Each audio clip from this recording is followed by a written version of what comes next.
You're listening to Straight Shooters, a straightforward golf podcast that'll straighten out your game. And here are your hosts, Keith Bennett and Henry Stetina. One of the top coaches and players in the game of golf, learning from them, what they're doing, how we're able to play and teach the game better, and then obviously shedding some of that light on the people that are listening to us from home. So, Ed, it's awesome for you to join us. You've been a fantastic mentor to mine and to Keith's over the years. And, he and I talk about what we've learned from you pretty much daily. So thanks for coming on. And why don't you give us a couple minute background of yourself and where you come from and how you got into the game of golf and teaching and coaching? Well, I got into the game actually through caddying. We moved to a house when I was a kid that was within walking distance of a country club. And I'd spend my mornings before the sun came up walking across the golf course, looking to get up on the sign-up sheet so I could get an early loop. And then the caddies were able to play once a week on Mondays, and fell in love with the game, just carrying the bag, hitting the ball, smelling the grass. There just isn't anything about it that didn't just grab me. So that's how I got into it. Then have played golf all my life. With regard to getting in the profession, actually was in the airline business for about 20 years, and did a lot of teaching, a lot of training when I was in that business. And so when I sold my interest in an airline that I had started, I thought, well, what do we want to do now? And teaching had come up numerous times. And I thought, well, how about teaching golf? And so I began the journey of saying, okay, what is effective in terms of teaching someone, and what would you teach them? How do you teach, and what do you teach? And that journey led me to a fellow named Manuel de la Torre, and that just opened up a whole new horizon. Instructor. What I learned from Manuel has just been immeasurable with regard to the effect it's had for me as a teacher and the benefit that I've been able to bring. Meet Manuel. It was interesting. A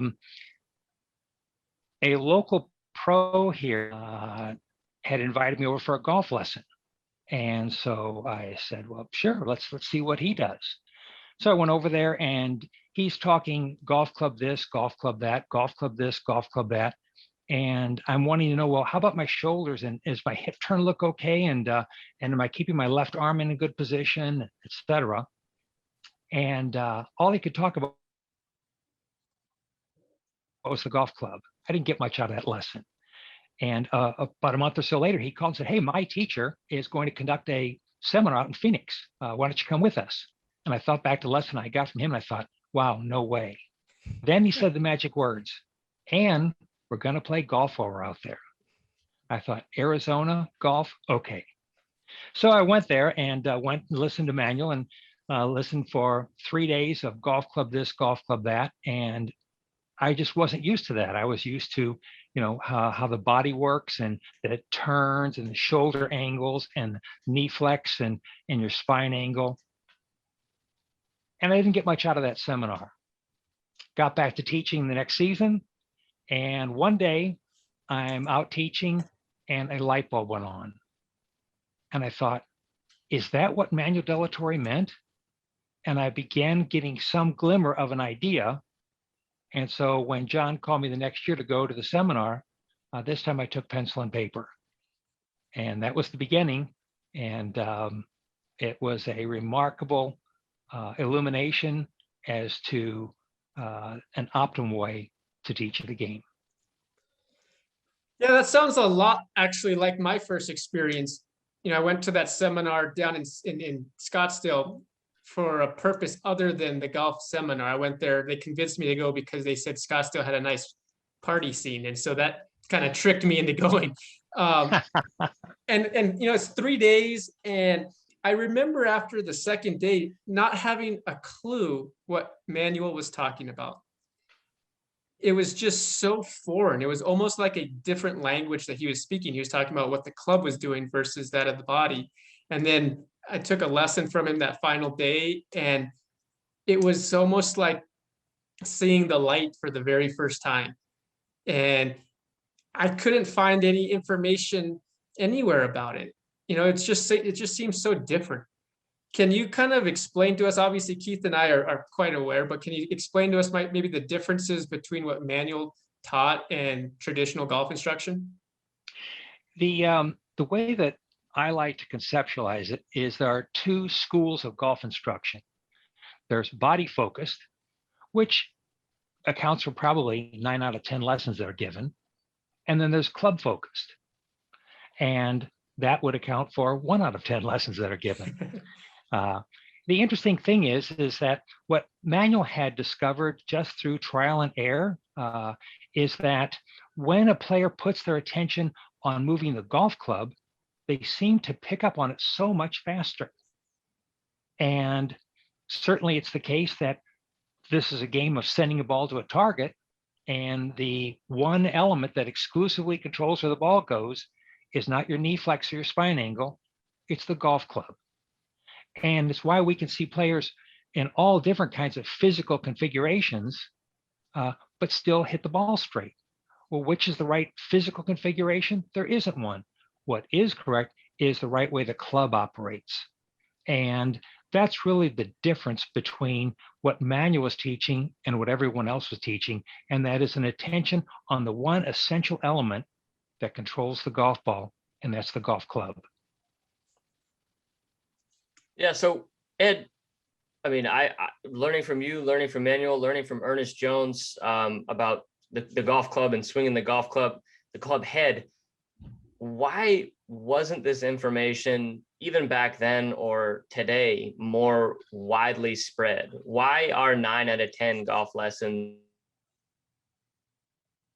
body focused and only 1 out of 10 club focused? Why do you think that is? It comes down to a very subtle point, and that is that the golf club is very low profile and moves very quickly, and the body is very big profile and moves very slowly. And so when a person is attempting to pick up on what a good player is doing, the easy thing to do is to pick up on what their body is doing.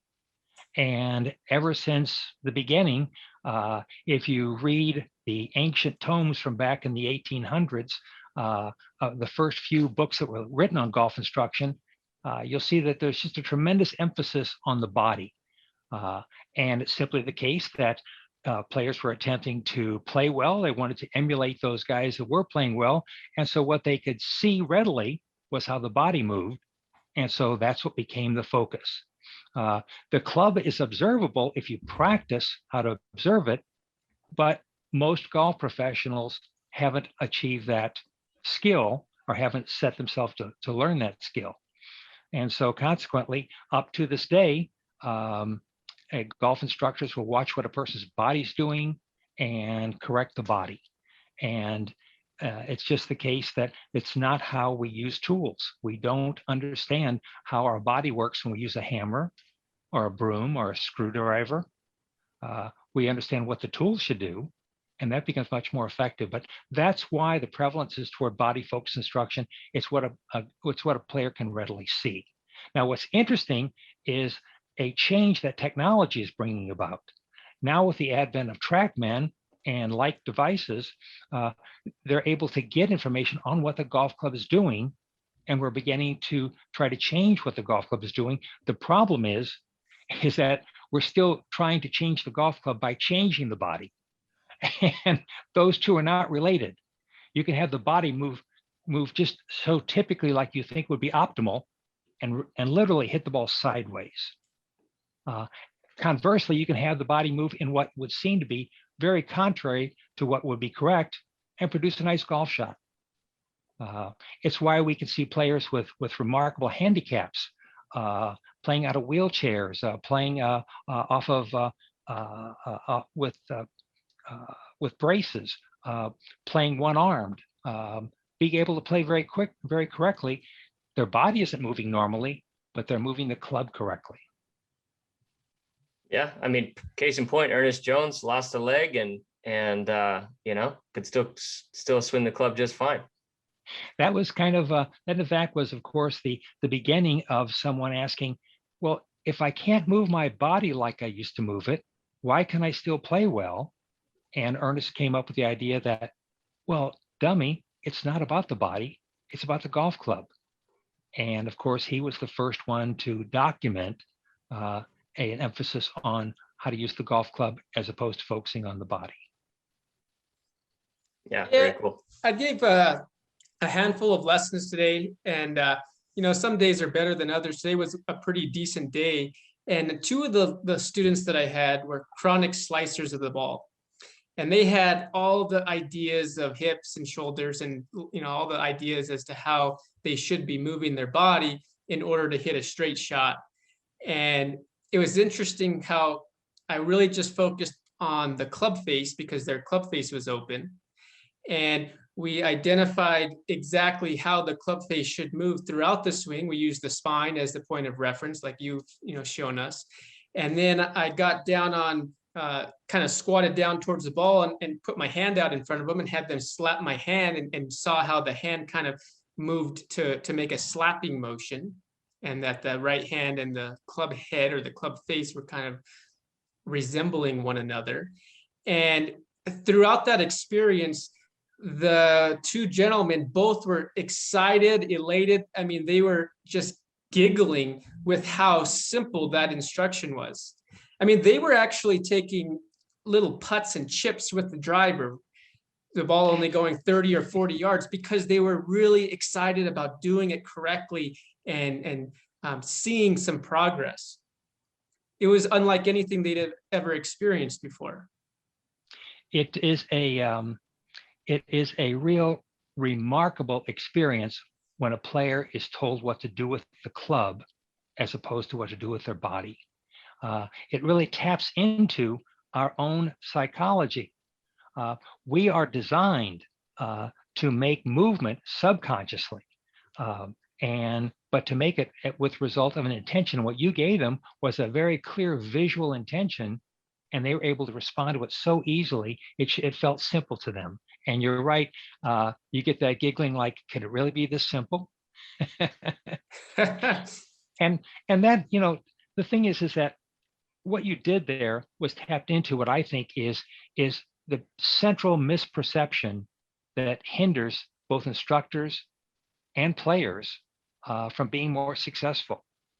And that is to recognize that the golf swing is a physical response to a mental intention. That we cannot manage the golf swing physically. What we can manage is our intention as to what to do. And what you did in that lesson, which was absolutely perfect, was gave them a different intention and gave that to them in the most powerful format. And that is not in terms of a feel, but in terms of a visualization. You're able to help them see that. And humans are just remarkably talented at copying what we can see. It's how kids learn to do things. They see someone do it and they can do it right away. With your girls, I can't imagine how much Layla has learned from watching Kenzie do things, and probably can do them earlier and faster than Kenzie probably could. That's how we learn. And what instructors like you did is we're really tapping into our tremendous ability of being able to make a physical action in response to a visualization. And it's why visualization is so prevalent in every sport. It's the optimal way to get a physical action. So yeah, I've taken some of these classes on motor learning and both golf specific classes as well as university classes. And I think there's a bit of a divide in that realm as well. But for the most part, the research is showing external focus being superior, right? And it just seems like it's just so different. And Keith and I were talking beforehand. Keith, you want to maybe chime in a little bit as to some of the, I don't know, pushback or questioning that we tend to get? Yeah, Eddie, it's interesting. Learning from you and learning more about an external focus of attention, and actually learning about the research done by a lot of very smart people out there that proves that external focus of attention is more effective to retention, learning, faster learning than an internal focus of attention. And especially on the lesson T, you'll have somebody, as Henry described, the number one thing that we deal with as golf instructors for higher handicap level players is an open club face in the downswing. So, in the forward swing, the club face is very open to their target. They have to make a series of last minute compensations to square the club face. And simply telling them to square the club face, or giving them a visualization for where the club face should be at various segments in the swing, sometimes comes with some resistance as far as, well, how should I do that? The number one question is, well, how do I do it? And then I kind of, a little smart ass response is, well, I don't know how you should do it. I just want you to do it. Right. And it's almost like it's too simple for them to comprehend. Everyone wants a swing thought or a drill, or to tell them how their wrist should move to square the club face, while they're actually demonstrating squaring the club face to me. Oh, so this is what you want me to do. How do I do it? And I'm laughing, and I'm like, you're doing it right in front of me, right? You're just do that, right? So why do you think that is, Ed, as far as why people can't quite wrap their mind around the fact that it could be just as simple as knowing what to do with the tool you're using and then actually doing it? My experience is that most of the time when I get someone who asks me that question, well, how do I do that? What we have is a person who has taken golf lessons where someone has been instructing them how to use their body to accomplish something. Right. And so consequently, they just have a precedent, a mindset that now you're going to tell them which elbow should move and what hip should move, et cetera. And what we want to do is to do the terribly obvious, and that is to ask them, well, put the club here for a minute and put it there and put it there. And when they do that, they're going to realize that, well, I don't know how I did that. You're never going to know. You've been walking for decades. Do you know how you use your legs to walk exactly? No, it's a subconscious response to a mental intention. And what you're going to find, Mr. Golfer, is that you're going to play much, much better. Golf is going to seem much simpler. You're going to play much better if you allow your golf swing to be a subconscious response to your mental intention. It's interesting. I find that the people or the golfers who have an easier time with it are the beginners, or those folks who haven't had prior lessons. I found it's very, very hard for somebody who's come from a series of lessons from a body focused point of view to now just say, okay, I'm done thinking about my body and I'm going to think about the golf club. It almost seems like they feel, in my experience, they feel a little naked out on the golf course. Like I don't have the 3 or 4 swing thoughts of, fold my right elbow or bow my left wrist, or all of those things that some people might use to simply square a club face. And so that's an interesting thing too. But I recently had a really cool series of lessons with a gentleman where he was very much approaching it from a body focused perspective. And we had a good time just riffing about the golf swing and kind of talking, theory and stuff like that. And he likes to work on his golf swing. But then he saw on my Instagram that I had put up that I was reading Understanding the Golf Swing and Swing the Clubhead Method, and then your book, your manual. And he came back to me after actually having purchased those books on his own. And he wrote this. He goes, "You were right. I'm really enjoying this book. The shift to CFI thinking almost seems too easy, but it makes a ton of sense." Right? It almost seems too easy. For those people who think it's almost too easy just to focus on the club, like, why do they have a problem with that? I don't understand why that would be a big deal. It's interesting.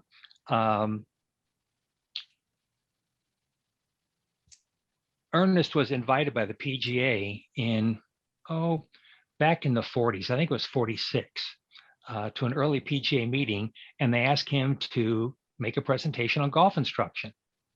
And he did his presentation on explaining how to use the golf club. And afterwards, the then acting president of the PGA came to him and said, we just can't have that. It's just too simple. People would never continue to take lessons from us if we did it that way. There's actually a letter that Jones wrote to Betty Hicks, one of his sponsors here in the U.S., people who helped bring him over from England, and in which he was just dismayed by someone saying that golf instruction had to be more complicated.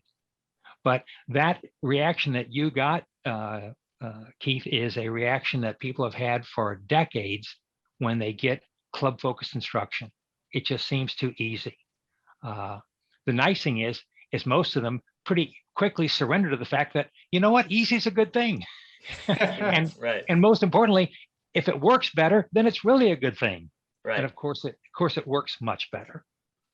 Hey, I got a quick little history maybe question from you because I sit through the PGA seminars when they come on campus, 3 to 4 a semester, and then Keith's got me into listening to podcasts all of a sudden, mostly interviews with other coaches, and I can't even begin to tell you how many times Ernest Jones and Manuel de la Torre's names come up, and John Jacobs as well. Ball flight, impact, the club. Can you talk to us a little about like Ernest Jones and maybe his legend in golf instruction? Because I feel like he was pretty incredible, right, in New York. And tell us a little bit about that. Well, Ernest was brought over to back in the late 30s. It was very prestigious for a golf club to have a European golf professional. That was really swell. If they're English, that was good. If they're Scottish, was even better. And so Betty Hicks brought Ernest Jones over to this country for that sake. She wanted him to be the golf professional at a golf club that she was at. And Betty was a very fine player. So Ernest came over and began providing golf instruction. Then he moved to another club, and then finally he moved into the Spalding building in downtown Manhattan at a time at which the Spalding Sporting Goods Company was a major player in the sporting goods industry, both in all the sports. But they also made some nice golf clubs. Probably their ultimate time in golf club making was in the early 70s. Spalding made Crow Flight and a club called Top Flight, and those two were pro shop quality golf clubs, and so Spalding was very prominent. And Ernest had a indoor hitting studio, much like we're beginning to see more and more of now with ball tracking technology. But he had an indoor hitting studio in which players would come and hit balls into a tarp. So there you are, hitting balls into a tarp 30 feet in front of you. And the thing that was remarkable about him is that his lesson book was full every day. In that regard, he was the envy of almost every golf instructor out there, simply because he had such a terrific following. But he had that following simply because he was so very effective. Manuel tells the story of going to visit Jones in the studio, and he's there, and a woman comes in, and she's going to have a lesson. And Manuel said, "Have you taken a lesson from Mr. Jones before?" She said, "No, but I've heard good things." And he said, "Well, would you mind if I ask you how the lesson went after you finished?" And she said, "Well, no, certainly not." So she disappears into the studio, and 20 minutes, a half hour or so later, she comes back out, and Manuel says, "Well, how was it?" She said, "It was the strangest thing." He said, "Well, tell me." She said, "He asked me if I like music." And I said, "I do." He asked me if I like to dance. And I said, "Well, I certainly." So he played the Blue Danube, and he asked me if I could keep rhythm to that. And I said I could. And he gave me a golf club and asked me to swing the golf club in time with that music. So I did. And then he gave me a golf ball and asked me to do the same thing. And I've never hit the ball better. I didn't know it could be that easy. All I have to do is to make the golf club swing.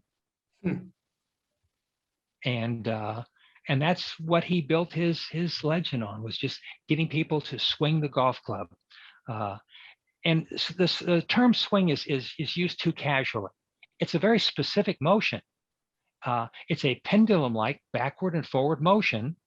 And when a player is set up correctly, if they produce that backward and forward motion with the golf club, it produces very nice ball flight. It just isn't more complicated than that. But we have this idea of swing, and we think it's anytime the club starts to the right of us and ends to the left of us, that's a golf swing. Well, it isn't. But if we can make that club swing putter through driver, it produces very nice, controllable, repeatable ball flight. Ed, why is a swinging motion more optimal than, let's say, like a leveraging motion, where the club head and the butt of the club actually move in opposite directions? With regard to the swinging motion, what you get is you get a multiplier effect. If you would imagine a pendulum, and let's say the pendulum was 3 feet long, if you measured down 1 foot on that pendulum, and then measured how far that 1 foot mark travels during an arc, you'd find that it might travel a foot. But if that pendulum is 3 feet long, what you'd find is that the end of the pendulum is going to travel 4 feet. And so what you get is a multiplier effect when you swing the golf club. However fast you can move your hands, the golf club's going to move 4 times that fast. As the club gets longer, the multiplier effect gets higher. You only get that multiplier effect when you, in fact, swing the golf club. And so that's the real advantage of swinging the golf club, in addition to which a swinging object will return. And so you get a nice, consistent path backward and forward when you actually are swinging the golf club. You can guide the golf club, and a lot of players do, and they get the ball around the course okay. But a swinging motion gives you consistency in how the club's going to be delivered, because it will always return square in front of you, and it multiplies your speed. So you get consistency and speed, which equals distance. So the swinging motion just has these benefits that just says, you know what, make sure you swing the golf club. It's a terrific thing. Yeah, we've heard a lot, Manuel talked about swinging the whole club. And I think Keith and I for sure, and I see maybe one of the most common things is people dragging the club to begin the swing and then leveraging the club late to try to catch it up as a way to, in their idea is to generate club head speed that way. The whole idea of lag, for me, is a real problem. Number one is that if you're going to run a race, would you start out real slowly and then try to catch up at the end? It just doesn't make a lot of sense. Now, what a player feels is they feel a terrific effort. They feel a terrific acceleration. But acceleration is just the rate of change. It's not the speed. If you want to get speed, you start the speed right from the get-go, and you accelerate all the way through the swing.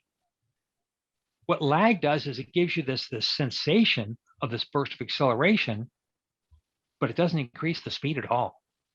And what it does do is it builds timing into the golf swing. Because when you're lagging that club, if you freeze it at the point where it's starting to lag, and then you bring the club and put it around in front of you, you see the club face is wide open. Wide open. And so now it's the case that now you have to close the club face, and the golf club's doing 70, 80 miles an hour, however fast it is. It's on the golf ball for 3/10,000th of a second, and you're going to try to square it at that moment. It just makes it very, very difficult. Golfers who do that, Sergio came on the scene and was so famous for the amount of lag that he had. Well, the thing is that was all timing. And if you will hit 1,000 golf balls a day, you can get pretty good at that timing. But most of our players are not going to have that kind of opportunity or that kind of inclination to try to maintain that timing. And if you watch Sergio swing now, the amount of lag has diminished almost to zero. So because it just wasn't controllable. Yeah. It felt fun, but it wasn't manageable. Yeah, I think one of the worst things that was ever written, or I don't know if he wrote it, if it was paraphrased by him, he said he felt like he was pulling on a chain to start his downswing. And obviously what players feel is just, runs the gamut, and we should never try to copy what someone else feels, right? And we should never try to tell somebody what to feel because we've never spent a day in their shoes. But I think the number one thing I see leaving golfers with an open club face in my lessons is yanking on that handle in the direction of the ball, which creates this, intense angle between their forearms and the club, wide open club face, and then they have to stand up out of their spine angle and try to snap the club face close at the bottom. And it's one of this whole lag concept in the golf instruction world is one of the hardest things to convince people that you're not trying to, quote, lag the club, right? And one of my favorite quotes from Ernest is, the unfortunate part about golf instruction is we're taught what a golf swing produces, not how to produce a swing. And the interesting thing is, you almost, for that player, they almost have to see it on video when you get them to swing the club head and the whole club from the top of their swing, to prove to them that they'll still get plenty of their, much needed lag in their golf swing. And then they kind of buy in. But it's interesting to try to convince people that you're not ever actually trying to lag the club, that it's just a byproduct or whatever you want to call it, that kind of is happening when you swing the club correctly. On a couple of occasions, I've for players who are really convinced that lag was what they wanted to do, I had them try to show me lag when they were putting. Yeah. And of course, it was highly ineffective. And so I asked them, well, if you can't lag the club when it's doing 10 miles an hour, how do you control the lag when it's doing 60? I like that. I'm going to steal that one. That brings up an interesting point, Ed, about, I saw your post today briefly as I was in between lessons, and I saw, you talked about quiet hands, taking out the hand action, kind of a thought process. Back in 40, 50 years ago, players had a lot of hand action in their putting stroke and in their chipping stroke and so forth. And we're starting to see that go away. It is becoming a more of a high pendulum where the club is anchored at the sternum. And both on putting and on chipping and pitching, we're seeing that really, really common on the PGA and LPGA Tour.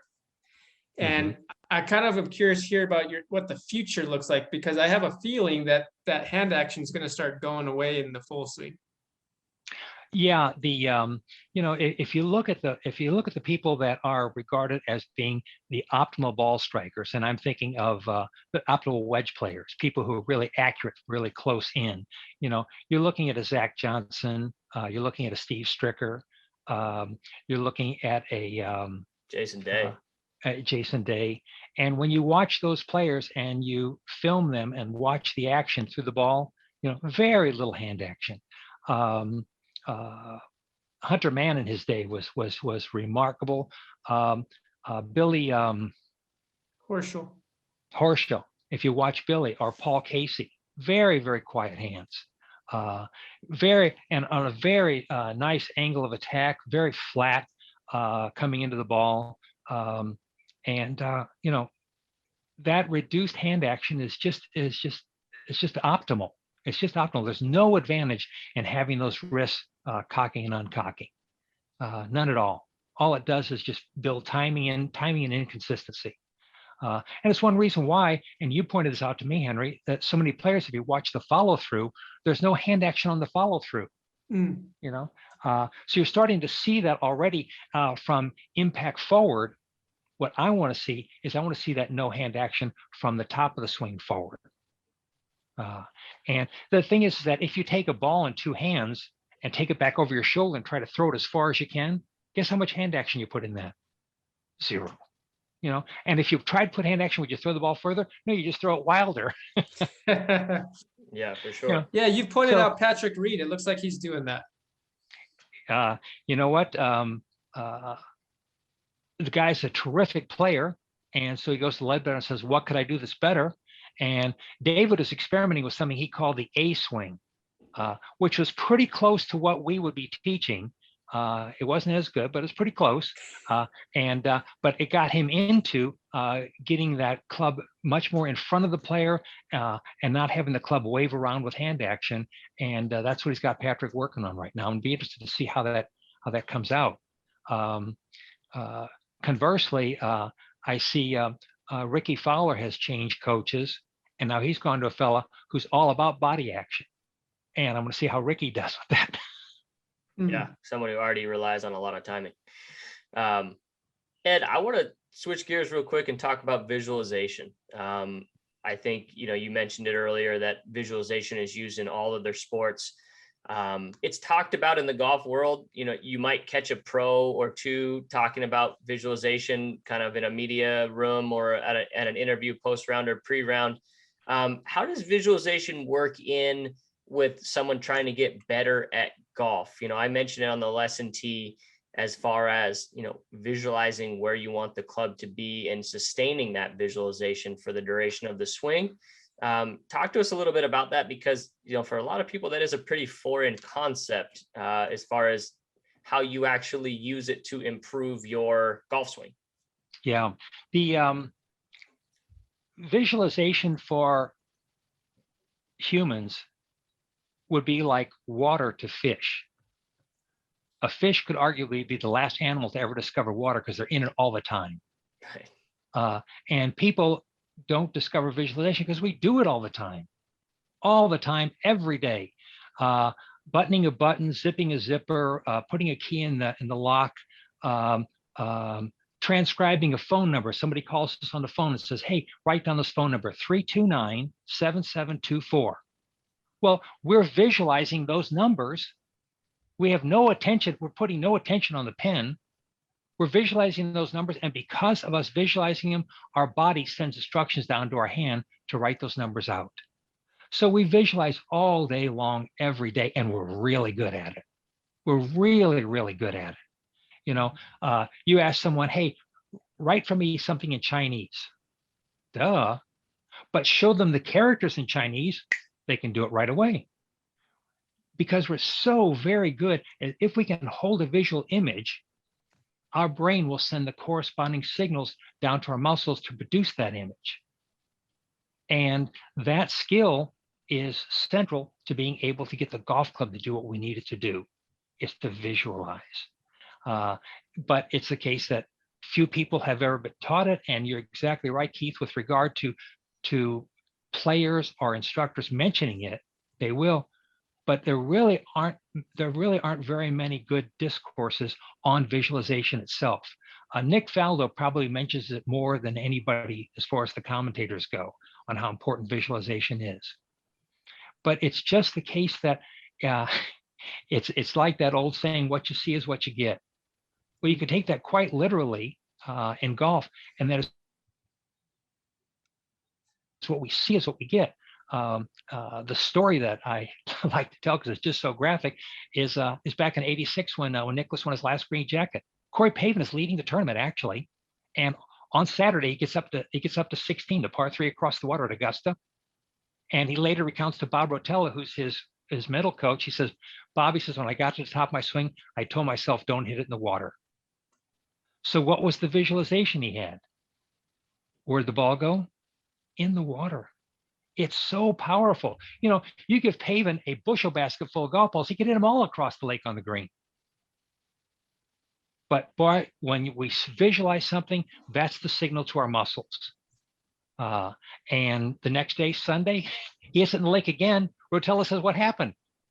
Pavin said, I got to the top of my swing. I said, don't do that again. Don't do what again? He had that same picture. Where's he hit the ball? In the damn water again. It's so powerful. We want to use that power in our own game, but as far as the players we're instructing, because they're so good at it. When we can get them to visualize what we want them to do with the golf club, it's amazing how quickly they can do it. And it amazes them almost as much as it amazes us by just seeing it. And with regard to visualization, there's two things that are so critical. One is that the visualization must be correct. And that's where, Henry, you did a terrific job with that lesson in showing the player correctly how the club face should operate. He could see that.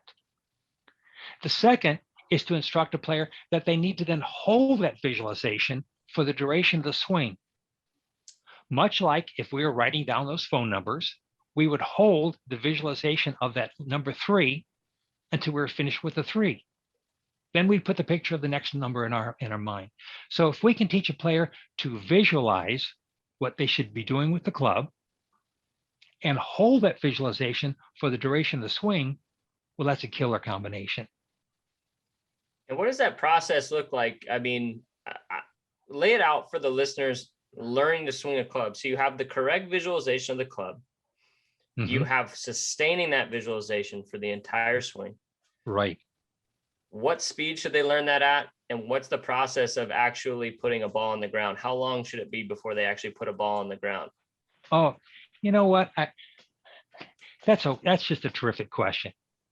And it just shows what a smart aleck you are, because you know the answer to it, but it's a good question. So I want to give you my answer, and you can compare it with your own. But which is a good answer, Ed. I know it. I thought it would be a good answer. So, you know. So here's the thing. What we want to do is we want to teach a player the full movement of the club, showing them how to set up with the club, what the club looks like as it goes back and comes over their shoulder, etc. We want them to be able to make the swing in slow motion themselves, watching the club, having us demonstrate it, having us hold the club and move it for them while they're holding it so they can both feel and see it. We want to build a swing in their mind so they can picture the club moving correctly. Now, once they can picture the club moving correctly and they can do it in slow motion, that's step 1. Is through our demonstration as instructors, through our helping them move the club correctly, and then through them moving the club themselves and slowly moving it correctly, that's the first step. Then the question is, now, can you speed it up just a half click? Can you put some rhythm in the swing? So speed up the tempo so there's a little bit of a rhythm, so you have more of a swinging kind of feeling to it. And you have them do that slowly. And then you say, okay, let's pick it up a little bit more. And you keep accelerating it until you can see, because as club focus instructors, we can see the club moving until we can see it moving correctly. Once we can see it moving correctly, then we're prepared to then give them the ball. The problem is that too many instructors cannot do that.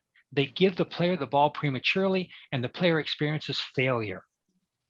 When you or I give them the ball, we know they're moving the club correctly, so they experience success. So with regard to visualization, we want to build the mental image in their mind of the club, how it moves, and get them to be able to do that correctly themselves, slowly, then quicker, and then with some tempo. And then we want to give them the golf club. We do not want to give them the driver. We want to give them the pitching wedge. And we want to set them up for a target they could easily fly. So they're not trying to create any distance. That's the target you want me to hit to? I can hit it way up. That's fine. Hit it over it. But it's so close. That's fine. Just hit it in that direction. So we set up and we get them to do that. Once we've built the swing, once they have an idea as to how the swing moves, then we want to give them the visualization that we want them to have when they play. And that is, we want to give them one picture. And the one picture is what the club would look like when the swing is correct and the club is pointing at the target. Now we're putting the club on a plane and in a direction that the ball will go to the target. So the final picture we give them is we have them set up correctly, get them lined up for the target, and then we step in, take the club and slowly swing it forward until the shaft is pointing at the base of the target. So there's a flag out there, the shaft is pointing at the base of that target with the grooves of the club up. And we explain to them, now it's the shaft, not the club head. And once we do that and we give them that visualization, now we say, now, do you see the visualization? Yes. The way I like to coach it is this. I say, now, I want you to tell me on a scale of 1 to 5, if you're able to hold that picture on the swing, not the golf ball, if you're able to hold that picture while you make this shot. If you can make it all the way and you can hold it all the way through the swing, that's a 5. A little bit less than that, 4, 3, 2, 1, etc. Coaching them that what we want is not the result of the ball, we want the result of the golf club. coaching them that we're going to give them rewards and strokes and esteem and positive feedback if they move the golf club correctly. And people are very good at visualizing. When they do that, it's amazing how nicely they hit the ball. And they say, you know what? My swing has never been simpler. I mean, all I have to do is hold that picture of the club on the target. That's right. And what really gets them is you say, now, that's what you do with the wedge and the 9 and the 8 and the 7, and it's for all of them. So that's how I would introduce a player. I build the swing first, and then I show them how to visualize the club on target and tell them that's all they need to do. Because quite frankly, because the swing just takes 2.5 seconds, all you can think about is one thing. So you just need to have one idea in your mind, and that is the club on target. And you show them that that's all that is required. And I've gotten very few complaints about making the swing too simple. And I'm sure you have too. No, yeah, we want to make it simple. I think tour players talk about making it simpler. Certainly not making it more complicated. Can you tell us about what you do on a daily basis in terms of your teaching? Tell us about your golf school, the people that come to you for lessons, and then maybe some of their initial experiences, obviously coming from maybe a body focused background, and then their transition period into the club focused.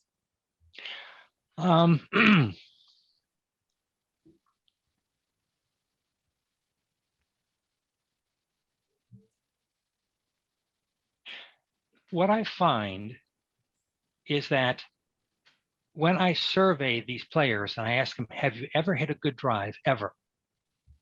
They all say, well, sure. Have you ever hit a good fairway wood? Ever? Sure. How about a good pitching wedge to the green? Have you ever hit a good one? Sure. How about a chip shot? How about a bunker shot? Have you ever hit a good bunker shot where it comes out of the sand, goes up on the green? A little more hesitant, but yes. How about a good putt? How about a good 15-footer that just goes right in the cup? And of course, they all say yes to all those. And I tell them, you know what? You have the ability. What you don't have is repeatability. And the question is, why not? And the answer is that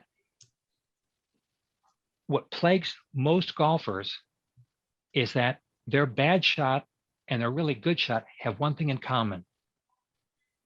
And that is they're not sure as to what produced either one of them. And I tell them what you're at golf school for is to learn what produces the good shot. So you can have the repeatability. You already have the ability. We just want to get the repeatability. And I want to give you a simple formula that will allow you to do that with every club. And it's the same formula for every club, for every day, for every shot. And that's where we start. But most players, the problem with golf is that there are 10 paradoxes in golf. 10 ways that golf seems one way, but it's really another. It seems like we should have all of our attention on the ball, but instead it's really about the club. It seems like we should have our attention on the body, but it's really about our attention is on our thoughts, not our muscles. It seems like we should want to get the ball up in the air, but we really want the ball to go forward. So there are 10 of these paradoxes, and they just plague golfers because golf seems one way, but it's really another. And as we began introducing them to how the golf swing actually works and what produces good ball flight, all those paradoxes began to become revealed, and they began seeing golf correctly, and they play very nicely. It's not a big hurdle. It's the case that their misses are the result of misunderstanding, not from an inability. I just absolutely cringe when I hear people alluding to the fact that they heard someone be told, you know what, maybe you just ought to take up tennis. The shame of it is that, and what bothers me so much is I never want a player to leave a lesson not being successful. And what is terrible is that Many players leave lessons not successful, and they think that, well, that instructor's professional, it must be me.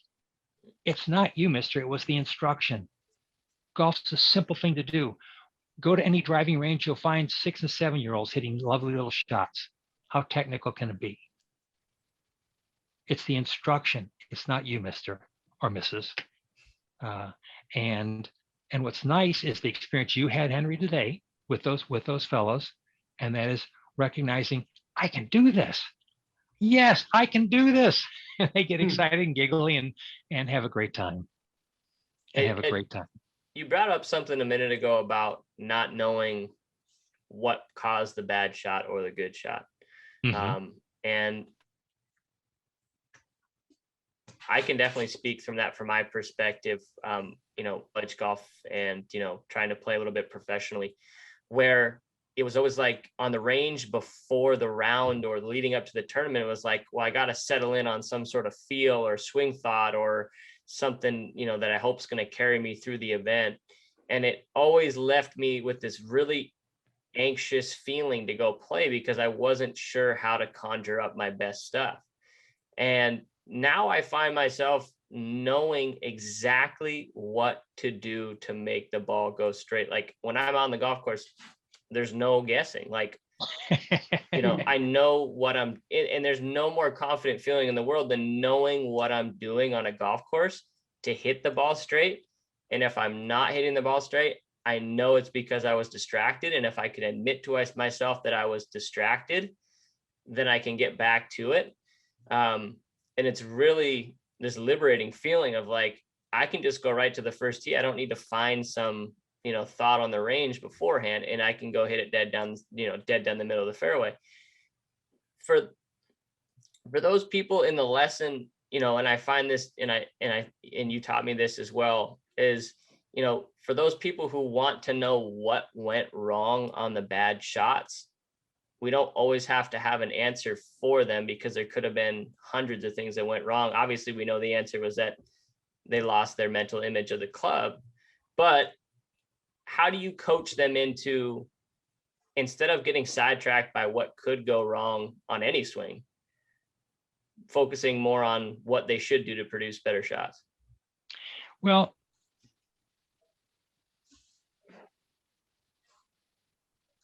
I formulate that there's 4 things that need to happen to produce a effective golf shot at a normal trajectory in the desired direction. And that's center contact, square club face at impact, the club swings along the target line, and the club imparts enough speed to the ball to get it to the distance. So when someone hits a shot they're not happy with, I don't tell them what was wrong. I tell them which of those 4 they didn't do. I'm getting them back to what needs to be done. Right. I don't want to tell them that the club came over the top or they lost their balance or whatever. I go back and just tell them, these are the 4 things, and this is what I want them to understand is how to achieve those 4. And they're not very complicated. So when they recognize which of the 4 they didn't do, they'll also know what the fix was because they know how to produce that. So with regard to getting the club face square at impact, with regard to having center contact, they're going to understand what was, with regard to center contact, the key culprit is balance. There are some other factors, but the elephant in the room, the big factor, is balance. If you keep your balance, you maintain the distance between you and the golf ball. And consequently, you're going to get center contact, or at least pretty good contact. So when a player hits a bad shot, they say, what happened there? I'll go back and say, well, what did the ball do? How was the club when it produced that? I want them to understand what position the club was in. So if they hit it thin and straight, then they used hand action forward. So the club head was actually forward of the hands. If they hit it thin and off to the right, then the club was lagging the hands. And the reason it's thin is because you put that angle in the wrist that makes the club shorter. So you have 2 kinds of thins, only 2 kinds. One is thin straight, the other's thin right. One is hands forward, one is club head forward, the other's club head lagging. Both of them make the club too short and you hit it thin. So I show them that, and I show them what the club did. I asked them to show me what the club did. High right, ask them how was the club. And once they do that, they can begin understanding what it is they didn't do. So I always like to bring it back to what needs to be done and which of the four didn't they do. Because I find that can be a very distracting thing for a lot of golfers, especially if they're golfing with friends who are not trained to look at the golf club or look at the golf swing, right? I mean, the 5 to 10 handful of generic pieces of advice or tips that are going to happen to a golfer during the normal course of a round or going to the range with their friends can really screw them up as far as what they're now focusing on. And it's interesting to hear you say that. So what I'm kind of getting is that it's never a negative thing. It's never something they did like wrong. It's what I want you to do more of. And if they need to know like why the ball was thin or why the contact was thin, you tell them why it was thin, so that they are empowered to know why that happened. But it still comes back to, okay, we need more of X, Y, and Z. Absolutely. And one other point with regard to you're talking about getting prepped to go play. There are a whole lot of drills that are out there. But the one drill that I just don't see, and I think is so critical for a player who wants to play at a very high, at a higher level, and that is the drill of how many balls can I hit, keeping my visualization.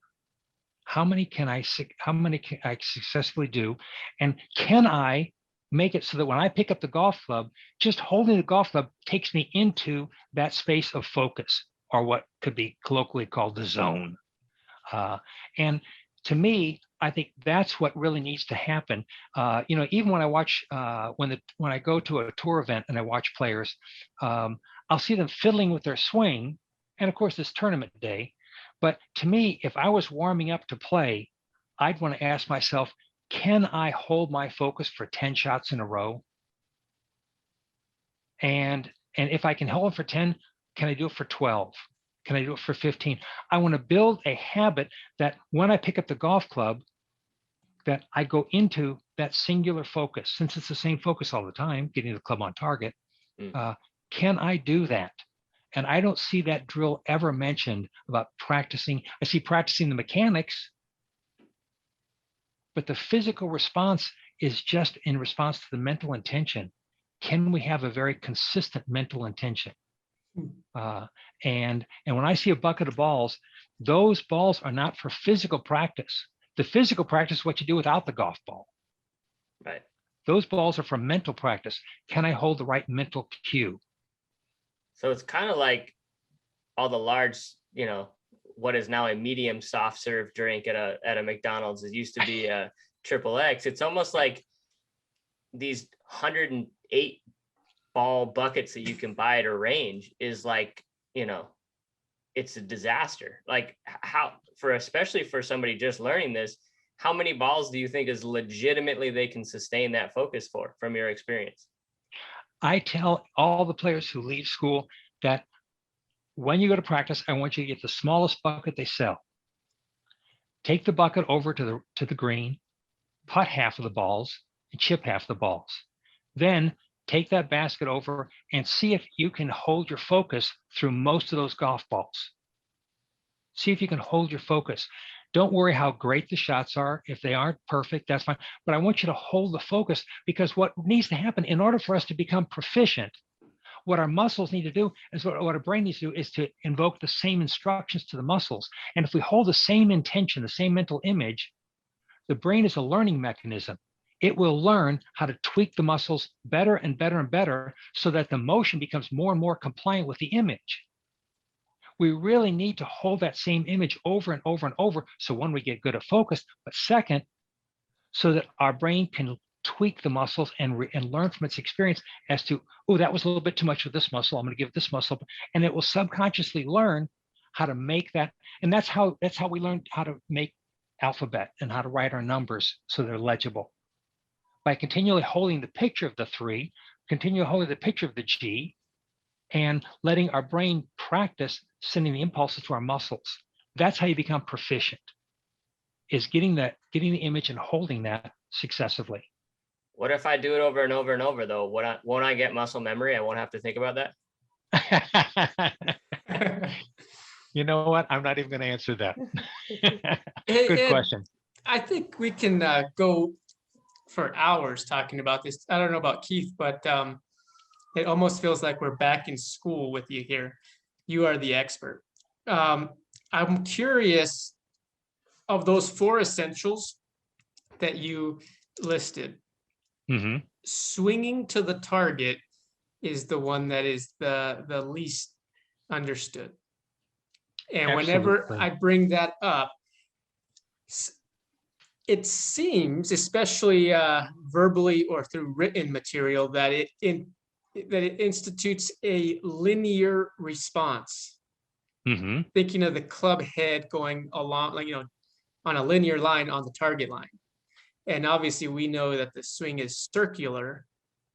Can you explain a little bit about that specific essential, swinging to the target? Yeah. The question about the shape of the swing and lineal versus circular really comes down to our point of reference.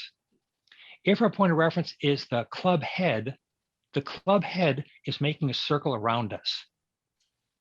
But if we take a look at the golf shaft, and if you turn the club upside down and hold it where the golf club head is, so it's just the butt of the club is pointing down at the ground, what you'll see is as you make your backswing, that club draws a very straight line.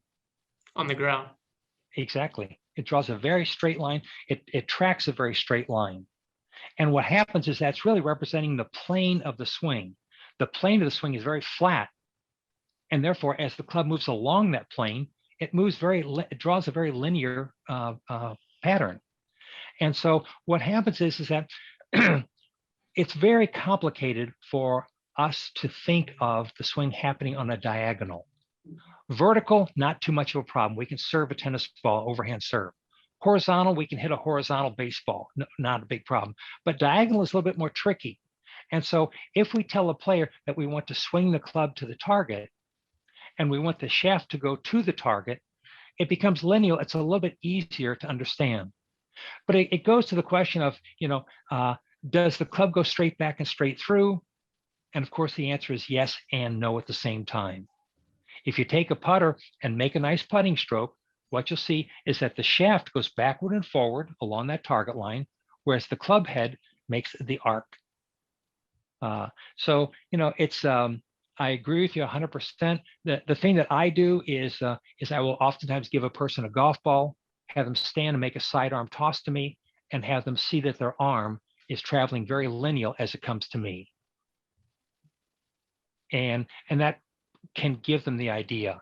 I also carry a small yellow ball, about a little bit bigger than a softball. And I'll have them make a 2-hand toss. Now it really is analogous to the golf swing. And they'll see that both their forearms are tracking very straight to me.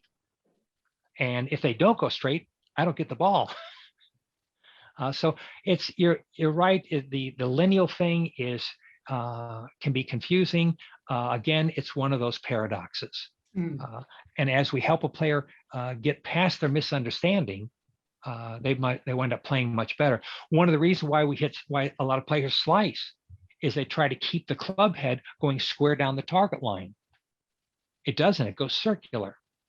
The shaft goes down the target line, but when they try to keep that club face square, of course, they get a lot of pushes. So when you're talking about the shaft, right? I mean, in your book, you mentioned if you were to look through the shaft as if it were a telescope, right? You should see the base of your target. And so from that perspective, that's what we're talking about. And also using like a laser, right? A laser attachment coming to essentially form an extension of the club shaft itself, correct? Yeah. Yeah, another analogy that I'll use sometimes is I'll ask a person, if you're holding a garden hose in both hands, can you squirt water on that target? And now they begin seeing how the club moves much differently. Mhm. And they'll get that right away. That makes See, sense. it seems like when the club, on a face of a clock is at 3 o'clock, when the head is between the player and the target, I- I don't want to say 100%, but 99% of tour players are in that same position as you're referencing, where the shaft of the club is looking at the base of the target and the grooves are up. Their right hand, if they're right-handed golfers, is in a position to shake hands with the flagstick. It's, it has to be that way. It's physics, it's not a matter of your political persuasion or anything else. It's a matter of physics. And if the golf club is going to send the ball to the target, it has to be creating energy in the direction of that target. And the only way it can do that is if it's moving toward the target. Much like that two-handed toss, the only way you can toss that ball is if your arms are going along that target line to the target. And those kinds of ideas are the ideas that unlock players from their misunderstanding. But it's so easy to think, if I want the ball to go straight, then the club face should go square down the target line. And of course, if you have them try to throw a ball that way, keeping their hands square to the target line, they'd never get it to you. Yeah. Well, Ed, I mean, we're going to have you come back on, man, because we got a lot more to talk about. And I think this is probably one of the more valuable conversations that any of our listeners could listen to and take away things from. So we definitely want to continue this, because I think the more we can get this information out there to people who are struggling with golf or thinking that, it's the latest, trendiest tip or thing in a magazine that's going to solve their woes, is unfortunately in for a lot of headache in this game, right? Wouldn't you say? Yeah, it really is. And I'm just enthused to be able to share this information with golfers, to be able to share it with instructors. I'm enthused that you guys are having this podcast to share it with people. Golf is just a wonderful game, and it's just made unnecessarily complicated. Amen to that. Hey, Ed, can you tell us where a person could go to find more information about you, or visit you for your school, or get your teaching manual? How nice of you to ask, Henry. They can certainly log on to our website, heartlandgolfschools, plural.com. And with regard to our book, they can go to lulu.com. That's where we have the book published. And just type in my name, Edward Lebeau, and they'll get the book. You can also get it on Amazon. So either way. And that's a club focus instruction. Exactly. Yeah. I know I've ordered that several times in the last year for some people. So I'm keeping the lights on there for you. Terrific, guys. Just terrific. Hey, great talking to you both. And I'm watching you guys on Instagram and watching the lessons you're giving. And it's just it's great to see the success. It's great to just imagine your students and how much more they're enjoying the game. Well, it doesn't happen without you, Manuel, or Ernest. So we're immensely thankful. Amen. Amen. Thanks. Okay, Ed, fellas. we appreciate it. Good All right, talking Ed. to you. We'll talk soon. See you, Keith. Bye. Bye-bye.